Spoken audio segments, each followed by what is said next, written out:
안녕하세요. 오늘 5번째 강좌입니다. 오늘은 고통을 일으키는 마음의 특성에 대해서 공부를 해볼까요? 그래서 마음의 큰 두 개의 축인 생각과 감정의 작용이 어떻게 일어나고 그걸로 인해서 우리 인간이 어떻게 고통받고 있는지 이걸 이해하면은 명상을 어떤 각도로 해야 되는지가 조금 더 뚜렷해집니다. 그래서 이 강의를 해드릴게요. 마음은, 생각과 감정은 기본적으로요, 부정적이에요. 예. 우리가 긍정적인 생각도 많이 하지만 사실은 부정적인 생각을 훨씬 더 많이 합니다. 예를 들어서 여러분이 어두운 밤에 길을 걷다가 누구를 딱 봐요. 그럼 여러분, 반가운 마음보다는 무서운 마음이 먼저 생길 거예요. 그렇죠? 그래서 우리가 갖고 있는 기본적인 마음의 특징을 부정적이다라고 보면 이해가 좋아요. 이해하기가 좋습니다. 예를 들어서 토끼가 산에 올라가가지고 풀을 먹고 있다라고 생각해 보세요. 들판에서 풀을 먹다가 호랑이를 만났어요. 토끼는 도망가겠죠? 도망갈 거예요. 도망가다가 호랑이가 없으면 토끼는 그 자리에서 쉬면서 다시 풀을 뜯어먹고 그럴 겁니다. 그쵸? 근데 여러분이 만약에 산에 올라가서 들판에서 호랑이를 만났다 쳐보세요. 어떡할 거예요? 도망가야죠. 도망가다가 한참 도망가다 딱 보니까 호랑이가 안 보여. 이제 살았다. 그럼 그 자리에서 쉴 수 있을까요? 아니, 못 쉬어요. 우리는 그 두려움이 계속 남아있기 때문에, 불안하기 때문에 그 자리에서 쉬지 못합니다. 마을까지 내려와야지만 안도의 한숨을 쉬고 쉴 수 있을 거예요. 인간이 갖고 있는 특징, 부정적입니다. 예를 들어 이런 거예요. 여러분이나 관계된 아주 오랜 인연이 있는 사람과 여러 이제 상호 교류가 있었겠죠. 나에게 잘해준 것도 있고, 나에게 섭섭하게 한 것도 있을 거예요. 근데 잘해준 건 잘 기억이 안 나. 그런데 나에게 섭섭하게 해준 건 어떻게 해요? 기억이 잘 나요. 예. 그래서 그 사람한테 상처받은 거 기억 잘 나요. 그래서 우리는 좋은 경험보다도 나쁜 경험을 훨씬 더 기억을 잘 해냅니다. 그래서 생각과 감정이 기본적으로 부정적이다라고 보면 돼요. 제가 이제 심리 상담을 하면서 경험하는 건데요. 심리정서적으로 힘든 사람들의 마음 형태가 부정적입니다. 예. 외부에 대해 부정적이고 자기 자신에게 부정적이에요. 예. 사람에 따라 이 비중이 좀 다르겠지만 부정성이 많으면 많을수록 그 사람은 어떤 사람이냐? 심리정서적으로 고통받고 있는 사람이에요. 예. 근데 기본값이 인간이 갖고 있는 기본값이 부정성에 더 가깝다라고 보시면 돼요. 자, 그리고 생각은 또 이런 겁니다. 생각은 늘상 일어나요. 생각 안 하고 있는 시간이 있을까요? 어떤 분은 이렇게 얘기해요. 선생님, 제가 평상시엔 생각 안 하는데 명상하니까 생각이 많이 올라옵니다. 그렇지 않습니다. 평상시에 많은 생각을 명상을 하니까 보게 되는 거예요. 예. 우리는 눈 떠서 자기 전까지 무엇을 보건, 어떤 냄새를 맡건, 무엇을 먹건, 어떤 소리를 듣건 다 생각합니다.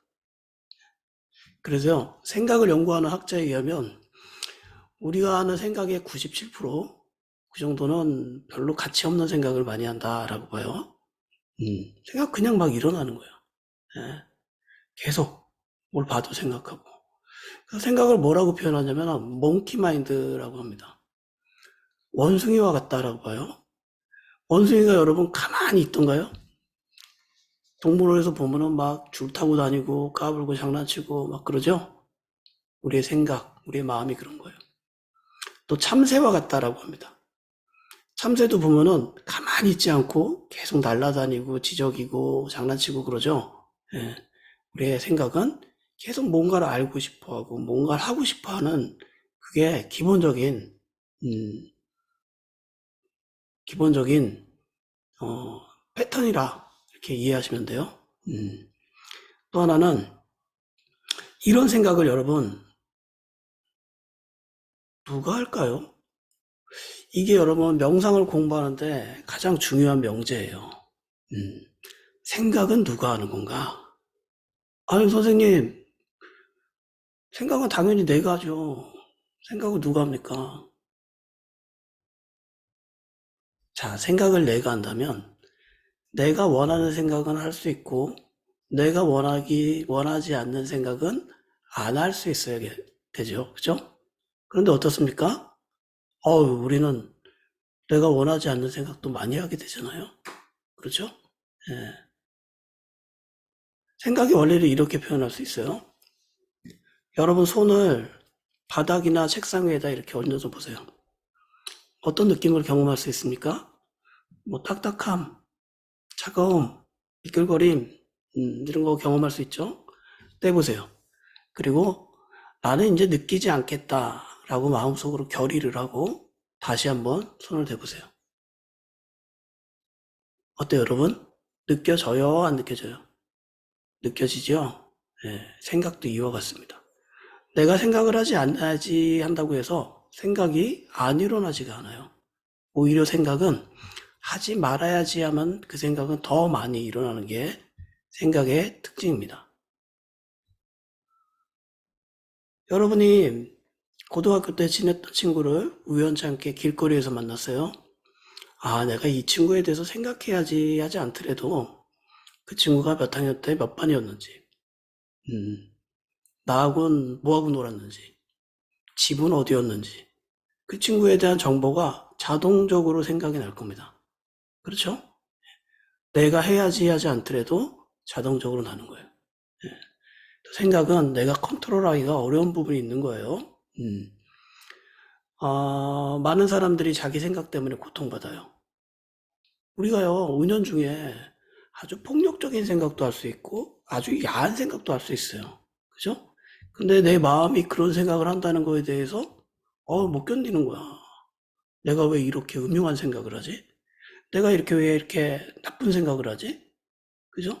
그래서 이 생각하지 말아야겠다라고 생각합니다. 그럼 어떻게 돼요? 그 생각은 더 나는 거예요. 그러니까 나는 정말 마음이 악마인가 봐. 어떻게 이런 생각을 계속하고 있지? 또 거기에 대해서 자기 혐오를 계속 부여하는 거예요. 그럼 어떻게 해요? 더 생각은 더 많이 나는 거예요. 하지 말려고 하면. 예. 자, 생각의 특징이 이거예요.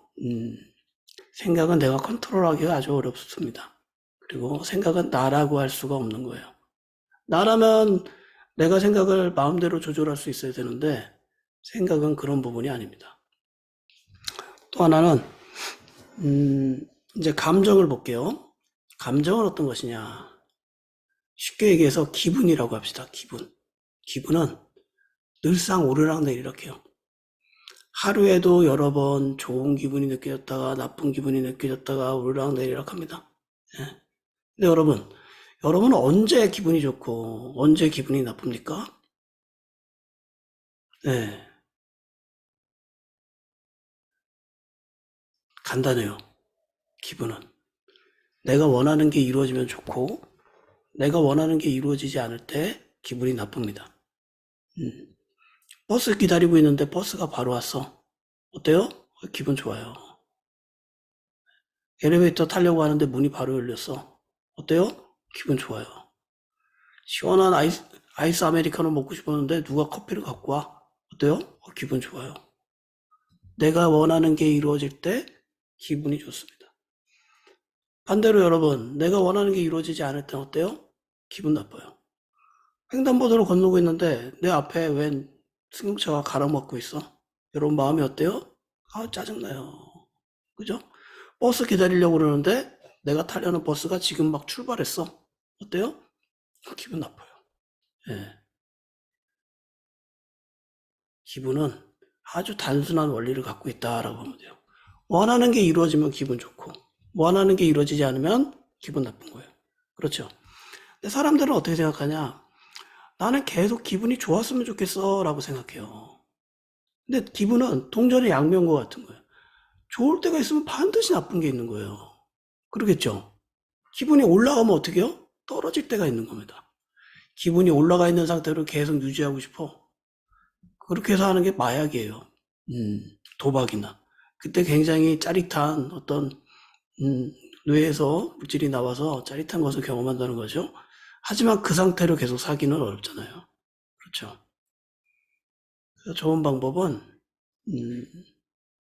좋은 기분에 집착하지 않는 겁니다. 좋은 기분에 집착하게 되면 어떻게 해요? 나쁜 기분이 만들어지는 거예요. 그래서 이 그래프를 높게 만들면 안 돼요. 그럼 많이 떨어집니다. 예. 많이 원하는 게 없으면 많이 실망하지 않게 돼요. 근데 우리는 어떻게 살아요? 많이 원하고 많이 실망하고 살게 됩니다. 그래서 현대인들이 하는 기분 좋게 하는 방법이 뭡니까? 소비예요, 소비. 뭔가 사면 기분 좋잖아요. 그죠? 맛있는 음식 사면 어때요? 기분 좋아요. 예쁜 옷 사면 어때요? 기분 좋아요. 자동차 바꾸면 어때요? 아우, 기분 좋죠. 집 사면 어때요? 대출 없이 사면 기분 좋을 거예요. 그죠? 대출로 사가지고 마음 고통을 받는 거지만 어쨌든 내가 원하는 걸 이룰 때 사람들은 기분을 좋게 소비를 하면서 살게 되는 거죠. 근데 여러분 생각해 보세요. 어쩌면 우리는 이 기분의 노예로 살고 있는 거 아닐까라고 생각해 볼 수 있어요. 기분이 좋아지면 너무 좋아서 들떠서 춤추고 기분이 나빠지면 아주 우울해하고 있고 그 오르락 내리락 하는 기분과 함께 춤추고 울고 춤추고 울고 이거를 반복하고 있는 게 아닌가 한번 생각해 보세요. 좋은 방법은요, 여러분. 이렇게 오르락 내리락 하는 이 기분에 중앙을 사는 겁니다. 그게 바로 마음챙김이에요. 아, 내 기분이 지금 들떠 있구나. 알아차리는 거예요. 기분과 내가 동화되지 않는 거예요. 네. 기분과 내가 동일시되지 않는 겁니다. 아, 마음이 그냥 우울해하고 있구나. 마음이 그냥 들떠 있구나. 이렇게 알아차리는 거예요. 그래서 오르락 내리락 하는 이 기분에 중앙을 사는 게 아주 지혜로운 방법입니다.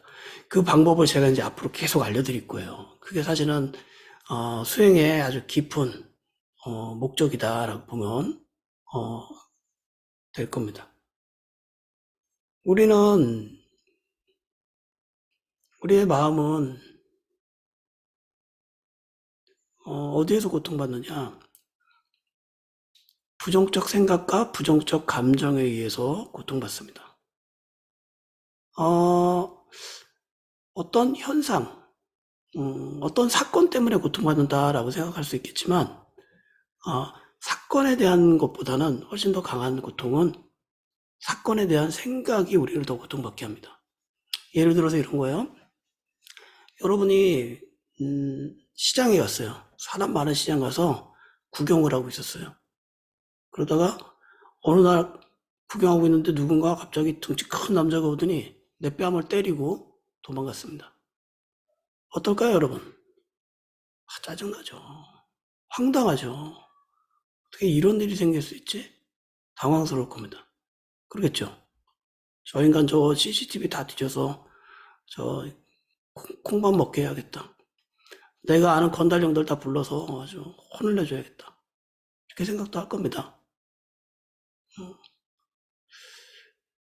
근데 여러분 생각해 보세요. 내가 맞은 이 물리적 고통, 이 뺨의 고통은, 뺨의 이 물리적 고통은 얼마나 갈까요? 뭐 아무리 오래 가도 뭐 한 며칠이면은 아픈 것은 좀 가시지 않겠습니까? 그렇죠. 근데 여러분, 마음의 고통은 얼마나 갈까요? 사람에 따라 좀 다르겠지만 어떤 사람은 이럴 거예요. 나는 앞으로 시장 안 갈래. 저 시장 무서워서 안 되겠어. 누가 와서 또 때리면 어떡해. 나는 집 밖에 나오지 않을 거야. 그리고 그렇게 생긴 남자의 뒤통수만 봐도 가슴이 절컹절컹 내려앉고 두려움을 느낄 수도 있을 겁니다. 어떤 사람은 그게 평생 갈 수도 있는 거겠죠. 그렇죠. 물리적으로 경험한 고통과 정신적으로 재경험하는 이 고통의 무게를 단다면 어느 게 더 고통스러울 것 같아요, 여러분? 정신적인 고통이죠. 그렇죠? 그래서 이렇게 봅니다. 첫 번째 물리적인 고통은 첫 번째 화살이에요. 두 번째 정신적인 고통은 두 번째 화살입니다. 여러분, 갑자기 누군가 와서 나를 때리는 걸 여러분 피할 수 있을까요? 피할 수 없어요. 예. 우리가 삶 속에서 갑작스럽게 당하는 고통은 피하기 어려운 게 굉장히 많이 있습니다. 그죠? 근데 두 번째 고통, 마음이 경험하는 고통은 피할 수 있을까요? 없을까요? 피할 수 있기 때문에 수행을 공부하는 거예요. 명상을 하는 겁니다. 예. 근데 여러분, 어느 게 더 고통스러워요? 두 번째 고통이 훨씬 더 고통스러운 거죠. 첫 번째 화살은 맞지만 두 번째 화살은 맞지 않기 위해서 명상하는 겁니다. 그렇죠? 예. 그게 훨씬 더 우리에게 고통을 주기 때문에 그런 거예요. 자, 또 이런 겁니다. 조금 더 깊이 들어가면은 생각은 반드시 감정을 동반한다고 그랬어요. 그래서 부정적 생각은 부정적 감정을 만드는 겁니다. 근데 이 생각은 딱 두 가지 방향으로 가요. 어디로 가느냐? 과거나 미래로 갑니다. 우리가 하는 생각의 아주 많은 부분은 과거에 대한 생각, 미래에 대한 생각이에요. 예. 여러분, 과거로 가는 생각은 어떤 감정을 만들까요? 생각은 감정을 만든다고 했죠? 과거로 가는 생각은 제가 저를 보니까 후회. 그리고 과거에 대한 생각을 하면요, 상처가 막 떠올라. 아픔, 미련. 그때 내가 왜 그랬지? 그때 내 진로를 일로 갔어야 되는 건데. 그때 그 친구한테 돈을 빌려주는 게 아니었는데. 그때 보증을 쓰는 게 아니었는데. 그때 이 인간이랑 결혼하는 게 아니었는데. 여러분 과거에 대한 생각을 하면은 그런 후회의 마음이 많이 올라올 거예요. 그렇죠? 그 감정을 경험하게 됩니다. 여러분 생각이 미래로 향할 때 어떤 것을 경험할까요? 생각이 미래로 가면은 제가 저를 관찰해 보니까 불안해요. 앞으로 어떻게 살아야 되지? 걱정됩니다. 엄마 아픈데 어떻게 해야 되지? 물가는 이렇게 오는데 어떻게 살까? 긴장돼요. 여러분 앞에 일을 중요한 일을 놔두고 우리 몸이 막 긴장 느끼잖아요. 그죠? 초조해집니다. 자, 이게 우리가 갖고 있는 번뇌의 특징이에요. 마음은, 생각은 부정적인 데다가, 그리고 과거나 미래로 향하는 겁니다. 과거로 가면 어떻게 해요? 후회, 상처, 아픔, 이런 미련, 이런 부정적 감정을 만들어내고, 미래로 가면 어떻게 해요? 걱정, 불안, 긴장, 초조, 이런 감정을 만들어내는 거예요. 그래서 이 만들어내는 감정이 또 어떻게 해요? 다시 생각으로 갑니다. 그럼 어떻게 해야 되지? 그리고 또 어떻게 해요? 다시 부정적 감정을 재생산하시는 거예요. 그래서 이게 점점 생각하면 화나고, 생각하면 불안하고, 생각하면 외롭고, 생각하면 우울하고, 계속 확장되는 거예요. 이게 우리가 갖고 있는 고통의 원인입니다. 생각으로 만들어내는 고통이죠. 예. 자, 명상의 큰 틀은 이 생각을 이해하고 생각이 만들어내는 고통에서 벗어나는 거예요. 예. 그래서 한번 여러분 생각해 보세요. 제가 오늘 강의해 드린 내용이 여러분이 갖고 있는 고통과 유사한지 안 유사한지 대부분 이 패턴을 벗어나지 않습니다. 물론 내용은 좀 달라요. 내용은 각각마다 다를 거예요. 하지만 생각과 감정이 일으키는 고통의 패턴은 아주 유사합니다. 그러겠죠? 자, 이제 우리는 고통의 원인을 조금 이해했어요. 아주 조금. 이제는 그것을 해결하는 방법을 공부할 겁니다. 그게 바로 마음챙김, 또 윗바사나예요. 그래서 다음번에는 제가 이 고통의 특징을 어떻게 하면 우리가 조금 더 두 번째 화살을 안 맞는 방법으로 갈 수 있을까? 이것에 대해서 안내를 또 해드리겠습니다. 오늘 강의는 조금 더 길었던 것 같아요. 그리고 제가 그렇게 막 원고를 막 줄줄이 읽지 않아가지고 저도 막 미스난 데가 많이 있고 좀 어휘 선택이 좀 고르지 않은 부분이 좀 있긴 합니다. 여러분 걸어서 잘 들으시면 좋을 것 같아요. 다음 주엔 더 재미나고 유익한 내용으로 찾아뵙겠습니다. 자, 마치겠습니다. 고맙습니다.